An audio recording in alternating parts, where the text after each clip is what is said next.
ইলিশ মাছের প্রতিটা রান্নাই আমাদের কাছে অত্যন্ত প্রিয়। তাই বলে কি পমফ্রেটও পিছিয়ে থাকবে নাকি? একদমই তা নয়।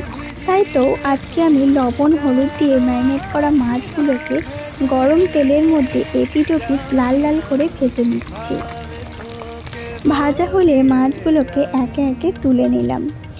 এবার তেলের মধ্যে কালো জিরে ফোড়ন দিয়ে সর্ষে, টমেটো, কাঁচা লঙ্কা, আদার একটা পেস্ট দিয়ে দিলাম।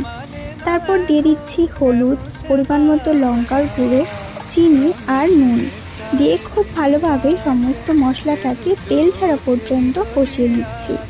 তেল ছেড়ে গেলে দিয়ে দিচ্ছি ঝোলের জন্য পরিমাণ মতো জল। ঝোলটা একটু ফুটে উঠলে আগে থেকে ভাজা মাছগুলোকে এর মধ্যে দিয়ে দিচ্ছি। এরপর উপর থেকে কয়েকটা কাঁচা লঙ্কা ছড়িয়ে বেশ কিছুক্ষণ মাছটা সুসিদ্ধ হওয়া পর্যন্ত রান্না করে নামিয়ে নিলেই রেডি অত্যন্ত লোভনীয় আর সুস্বাদু এই সর্ষে পমফ্রেট।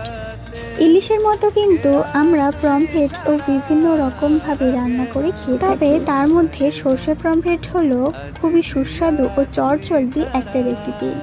তো কেমন লাগলো আজকের ভিডিওটা অবশ্যই কমেন্ট করে জানাবেন, আর ভালো লাগলে একটা লাইক করবেন।